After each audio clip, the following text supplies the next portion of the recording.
Hi guys. So it's Thanksgiving Day here in the United States, and I'm at the Whole Foods market just hanging out. I sent a lot of messages last night to Congress people and senators, really kind of frustrated with how slowly things work in government. A little over a week ago, I contacted the office of Judge Robert Katzman, Chief Judge Robert Katzman, on the Second Circuit Court of Appeals in Manhattan, and the woman that answered the phone, I guess, was his assistant. And I told her that the shooting that was supposed to have occurred in Pittsburgh, Pennsylvania, at the synagogue was fake. Nobody died. So I got that information actually from Robert David Steele, and Robert gets really good information. Someone's moving in next to me here. I hope I can continue recording. So I sent this. I called up Judge Robert Katzman's number, and I left this message with the woman that answered the phone. And I also told her that the Orlando Pulse nightclub shooting was fake, and the Boston bombing was fake, and that no one was killed in Newtown, Connecticut at the Sandy Hook Elementary School. And then I told her that Flight 93 landed in Cleveland, Ohio on September 11, 2001, and that the passengers entered the NASA Glenn Research aircraft hangar, and they were all interviewed by FBI agents, and that Robert Mueller was the director of the FBI. And she thanked me, and she hung up the phone. And so I put together a little message for the senators and Congress people. And it's not like this is anything new. I've been doing this for like months. Though the most recent, what's new is that they're mentioning the Pittsburgh shooting, or the non-event really, because there was no shooting, nobody died. I recently had my, I can't remember the exact date. It was like either October 26th or somewhere around there. I think I was in New Mexico at the time. My Twitter account was blocked. A girl named Bari, or a woman named Bari Weiss, who's a writer for the opinion page of the New York Times, claimed that I had posted hate speech. And what I said was that the Holocaust was a lie, the story of the Holocaust.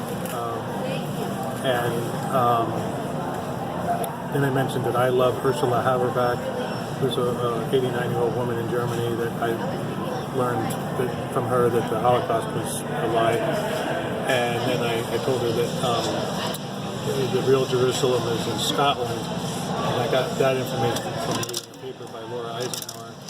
And so this pissed off Laurie, and she complained that I posted hate speech, and Twitter blocked me for 17 days. And I emailed them over and over and over again, asking them to please unblock my account. They wouldn't unblock my account. I wrote a letter or two letters to Jack Dorsey, the multi-billionaire founder, or one of the founders of Twitter, and he wouldn't reply back. They wouldn't unlock my account. I wrote a letter to Bari, to her house. I think it was her house, but maybe it wasn't, because I think she may live in Manhattan.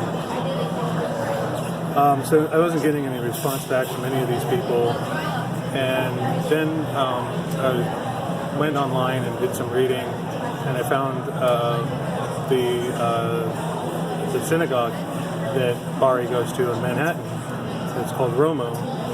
And I looked up the Romo website, and then I called the number, and I left a voice message for the Rabbi David Ingber. And I told him, that Bari took away my Twitter account and I want it back.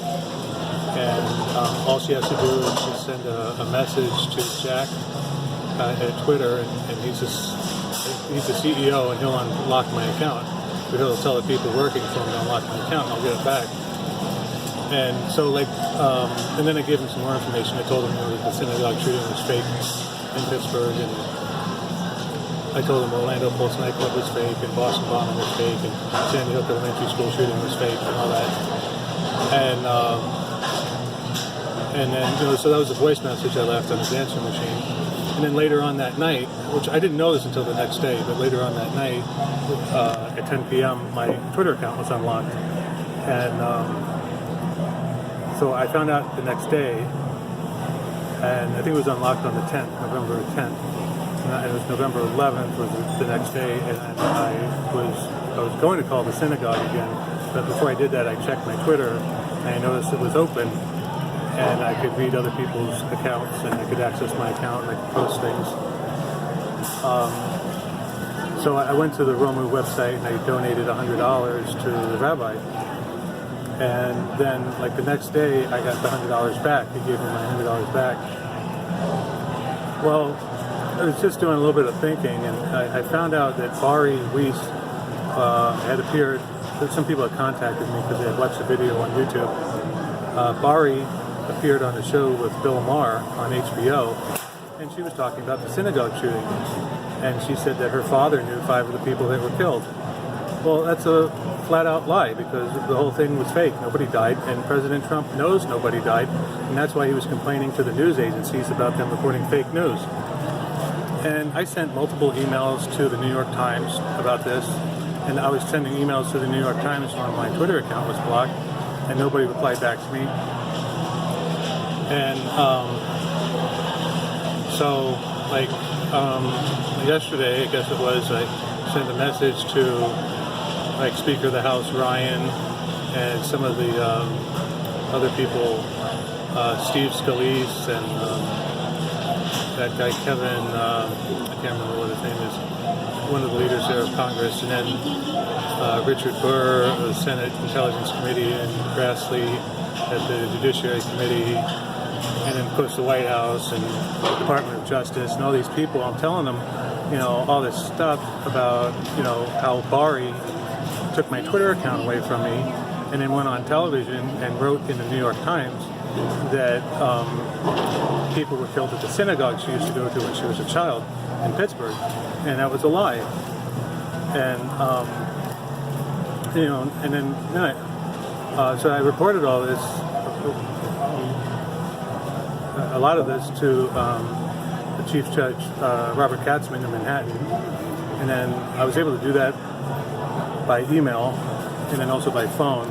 And then I also reported it to Judge Michael Newman in Ohio on, I think it's the 10th Circuit. And then I wrote letters to Judge Sidney Thomas on the 9th Circuit in San Francisco, although I think his office might be in Billings, Montana. And hopefully somebody can do something. And then, like this morning, I sent out a bunch of emails to different people because I'm angry that it's not showing up on the news. I want them to report this on the news.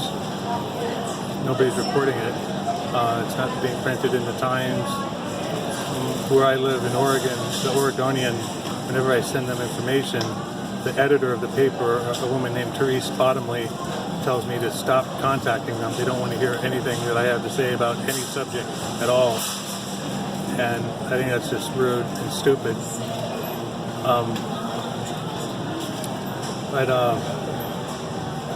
And then, I don't know, on a different subject, I was watching some videos by Elena Kapolnik, and she was talking about different Mars programs, different space programs, secret space program, ICC. She's talking a lot about ICC, Interplanetary Corporate Conglomerate, and how they have cybernetic labs on Mars. And I think Elena has had more ET contact than any person that I have ever encountered in the 10 years since I've been interested in the subject online.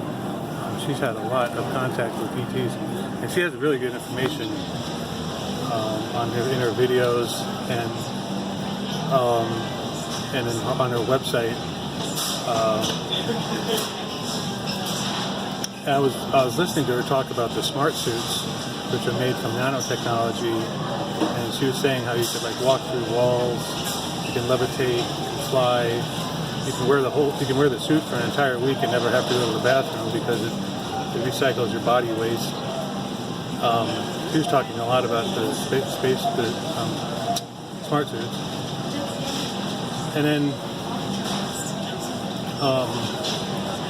let's see, I sent a message to Donna I think her name is Zender. I'm not sure. It's Anthony Zender's mom, and I think she sent me put a friend request in like about a week ago, and I accepted it. And I hadn't never communicated with her, and I told her in the message that I was exchanging messages with Anthony for a while, her son, Anthony Zender, but then that stopped. He doesn't reply back anymore. And Anthony's a super soldier. And I mentioned Penny L.A. Shepard, who's also a super soldier. The character 11 in Stranger Things is modeled after Penny. And Penny contacted me about a week or two ago and wanted to be friends on Facebook, and then she blocked me and stopped communicating with me. I was like, so I'm wondering, why'd you bother doing that? Penny had told me that her son John, or Johnny, was Trump's body man until he was, well, she didn't tell me about this, I read it myself. He was asked to leave the White House. He was escorted out of the White House. He was gambling a lot, lost a lot of money at a MGM, Resorts International property near the Potomac. He was gambling a lot, like $4,000 at a time on the roulette wheel. So I sent an email message a little while ago to Marilyn Savant, who writes a column for Parade. She has like a 200 IQ. And I'm a little angry at Marilyn because after 10 years of emailing her, she's never replied back to me. And it was Marilyn, and then it was Penny L.A. Shepard, a woman named KJ Scoops, who's a super soldier, and Marilyn, Penny, KJ. I thought there was another one in there. But I was, because they don't reply back to me. I gave money to KJ Scoops, like I gave her $100 over a month ago, 2 months ago, and I was supposed to go to supposed to have like this counseling session thing. I had signed up, but I never heard from her. I haven't heard from her at all. Not a single email, nothing. And she just took the money, never refunded it, and I never hear back. I never hear anything from her at all. And then, like I said, Penny Shepard contacted me, and then she blocked me and doesn't communicate anymore. 10 years of emailing Marilyn, and she never replies, ever. Then there's this woman, Elizabeth April. I didn't include her in the email, but I saw her in New Mexico, and I exchanged like a couple emails with her, and then that all came to an end. She doesn't reply to any more emails. One person I communicate with, the one female that I communicate with online, that's a super soldier, is Penny Bradley, and she's really nice and she's really friendly and always replies back. I had helped her out so she could get to New Mexico, to the Stargate, to the Cosmos conference. She's really interesting. Not making any noise. But I don't know. I sent an email. When the email I sent to the Penny and KJ and Marilyn, I was telling them, or maybe they already know this, that that guy Nicholas Cruz that shot everybody at the high school is a super soldier, and he was taking a drug called Cortexiphan, I think it's pronounced, and they give it to NSA and CIA agents.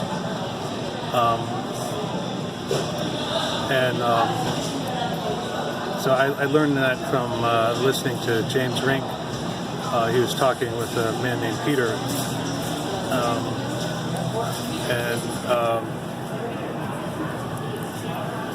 I just sent an email a little bit ago to Christopher and Gina Langan, and then my friend Clifford Stone. I was telling them about a product that I bought from James that contains something called carbon-60, which is in the study was found to increase the lifespan of lab rats by 90%. It's a pretty powerful antioxidant. So I just ordered a second batch of this stuff from James' website last night. And what I wrote to Christopher and Clifford was about this product. And then I also mentioned that James, when I was talking to him in New Mexico at the elevator to go up to our rooms, I overheard him say that he had written a letter to President Trump about building a Mercedes-Benz electric car that gets 50,000 miles off of a single charge. And then James said that President Trump had replied back with a letter. And in the letter, there was an encrypted message by the NSA. And James gave it to his friend Peter. And Peter was able to break the code. And what President Trump said in the message was he was concerned about there being cyborgs in Detroit. He didn't want cyborgs in Detroit.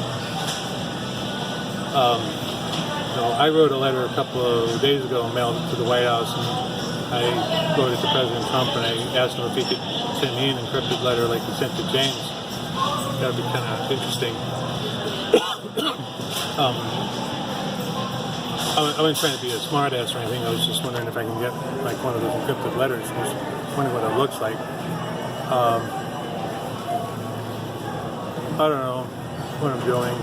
Have some hot chocolate and just like maybe I'll go get something to eat later. I'm at 16. This is going to take a long time to upload. Anyways, just kind of rambling. I wish people would start talking about some of these false flag operations that, when I called the Ninth Circuit in San Francisco, and I was going to leave a message for Sidney Thomas's clerk. I told the guy that answered the phone that the synagogue event was fake, and then I told him how I had been contacting Senator Feinstein's office for 6 years and telling her that the Sandy Hook shooting was fake, and she just totally ignored me. 6 years of contacting Feinstein's office.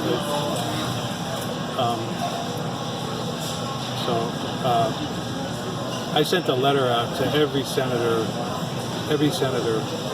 about a couple of days ago. A letter that a friend of mine had written on Facebook. I think it may have been Charles Hall or someone on Charles Hall's friend list.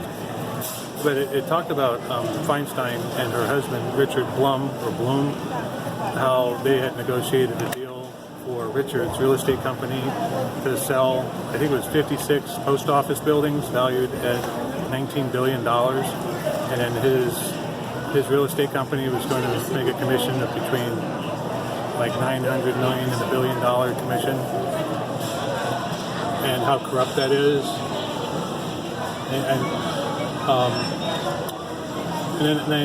I sent that letter to a lot of people. I sent it to the president of the University of California, because Richard, Diane's husband, is on the board of regents of the university.